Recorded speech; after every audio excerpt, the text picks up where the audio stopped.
皆さん、こんにちは。ようこそ。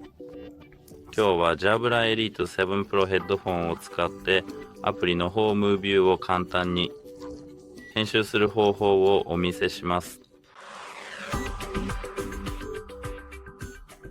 まず JABRA アプリを開いて少しだけお待ちください。